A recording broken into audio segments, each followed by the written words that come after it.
That's better. I literally made coffee ice cream because I put the ice in before putting my coffee and my milk in my drink. So the milk and the coffee froze over the ice. And I mean, it still tastes pretty good. It just kind of tastes like a slushie.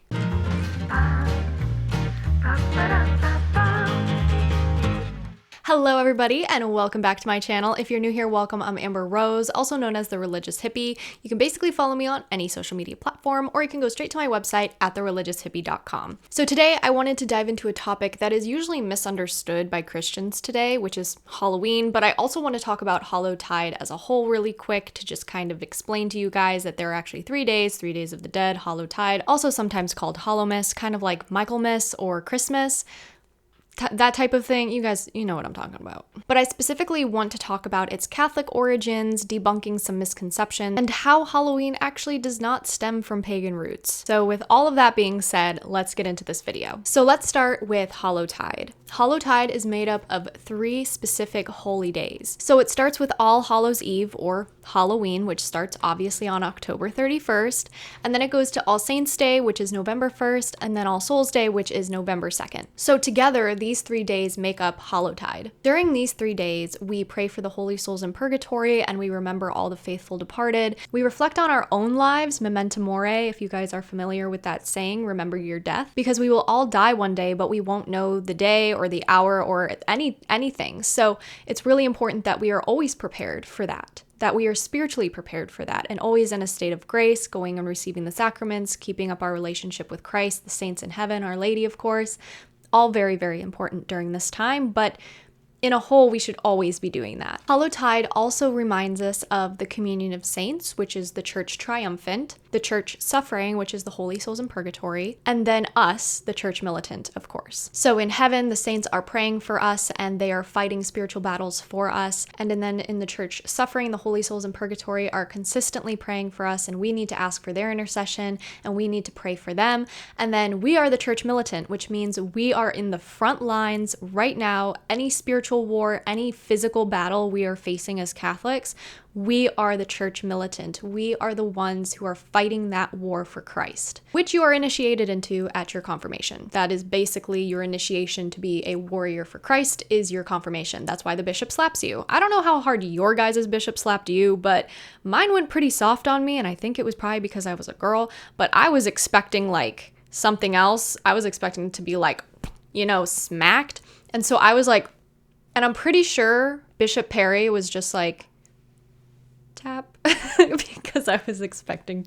Anyways, that's besides the point. So we're going to move on to Halloween. So Halloween comes from All Hallows Eve. And hallow, which we say in the Our Father prayer, Our Father who art in heaven, hallowed be thy name. Hallow means to honor as holy. And All Hallows Eve literally means evening before All Saints. It's a vigil, similar to how we have Christmas Eve, it's the evening before Christmas, so it's a time of preparation. So during the Middle Ages, Catholics would prepare for the solemnity of All Saints' Day by reflecting on the lives of the saints, fasting, doing penance, attending vigils. Since All Hallows Eve was a time of preparation for the solemnity of All Saints' Day, this was a time of almsgiving, penance, and good works. So there was this common practice that you would give food to beggars.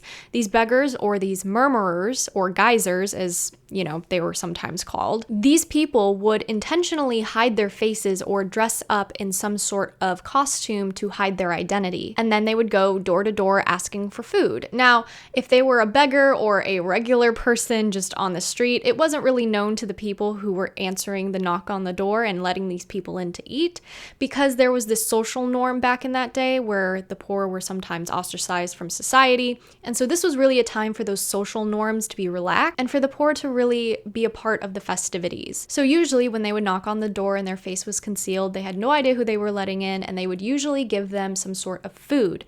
And if this desire was not met, usually there was some sort of trick or mischief or something that the people would be promised. Of course, this was in all good fun.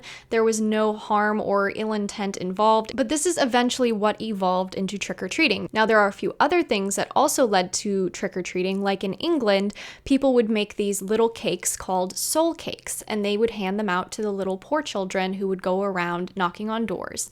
And so that was England's version, but it's still very Catholic. It still has roots in almsgiving, thanksgiving, and helping the poor. Some of you guys might be thinking, well, I heard that Halloween has roots in paganism. No, and let me tell you why. This is probably one of the most common misconceptions out there regarding Halloween, regarding Catholicism in general, that we took this holiday from pagans, basically, which isn't true at all. In fact, if you guys want a wonderful video, Joe Heschmeyer from Catholics Answers, I think it's like the Popery or the something. I'll link it below. He just did a phenomenal video about it. My husband and I watched it. We were like, this is great. So please do go check out his video if you want a more in-depth into kind of the nitty-gritty of these types of things. You guys can find that in the description below. I just put it there. Definitely watch it if you want more of like the historical side of Halloween. I'm giving kind of just the overview because I am not an apologist. I am not a crazy historian or anything. I am here to give people basics because that is my primary people, is people who have come back into the faith and don't know a whole lot about it. So my thing here is to kind of give you an introduction into these things and then for you to go off and do deeper research. But for now, let's just get back to the point. So a lot of people like to connect Halloween to this Celtic festival called Samhain, and that's just not true. Also, I like that in every other video I have mispronounced Samhain that I have done about Halloween, every single one, every video. This is editing Amber right now, and I have still mispronounced it. Once again, how many times can you mispronounce one word? Anyways, please ignore the mispronunciation and let's continue. But anyways, the truth is that there is no evidence to connect Samhain and our Catholic Hallowtide holidays at all, really. In fact, the whole idea that Halloween is this dark, mysterious thing was actually brought about by a lack of knowledge, and it specifically took root when a priest by the name of Geoffrey Keating wrote a book on the history of Ireland in the 1600s. Now, everyone at this time knew that Geoffrey was not very wise, that he could not really be trusted with this information, but unfortunately, some Protestants latched onto this book and really took it as fact without trying to look back at the actual historical evidence. And we know for a fact that this book was not based on historical reality, but that didn't stop people from latching onto it and using it as anti-Catholic propaganda. If you guys made it this far into the video, comment pumpkin. And All Souls Day, which was instituted by Saint Gregory III in the 8th century, actually, and then of course Gregory IV spread it out across everybody for everybody could basically be a part of this tradition, and he integrated it into the church. All Saints Day existed 1,000 years before all of this paganism stuff started popping up. So basically now it's just been used by Protestants as anti-Catholic propaganda. And it's really, really frustrating that we still have to deal with this because nobody thinks to go back in history and actually check the facts.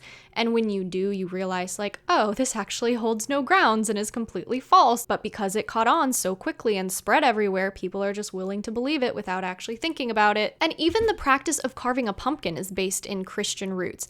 In Scotland and Ireland, people used to take turnips and carve them into faces, and they used to create these soul light type of jack-o'-lanterns, basically. It was meant to honor the dead, and it was meant to be a symbol of the light of Christ guiding the souls of purgatory. So then when the Irish immigrated to America, they started using pumpkins instead because they were just more plentiful here. So now as Catholics, how do we reclaim Halloween? How do we bring back this Catholic holiday that our world has secularized so much?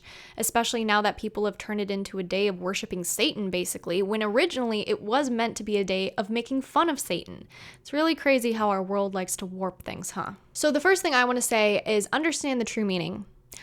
Go and research as much as you possibly can about the Catholic sources on Halloween and understand that it was always a Catholic holiday. And actually, the pagans would always accuse us of taking their holidays, but in reality, they always took ours. And that's pretty evident today. I mean, Easter, Christmas, Halloween, Come on, guys. So understand the true meaning of Halloween. Understand the true meaning of Christmas. Watch Joe Heschmeyer's video. Make sure that you guys take notes if you guys want to. You guys can also watch my friend Charlie's video on it. I know he posts it a lot under my Twitter, but I'll post it in the description below so you guys can go watch that. And then, of course, we should be reflecting on the lives of the saints. We should be going to cemeteries and praying for the faithful departed. You can actually get a Plenary Indulgence if you do it during the month of November, so I'm going to put that information in the description below for you as well. Also, remember memento mori. Remember to reflect on your own death and to not be afraid of it, but realize that we all just die one day. We're all mortal.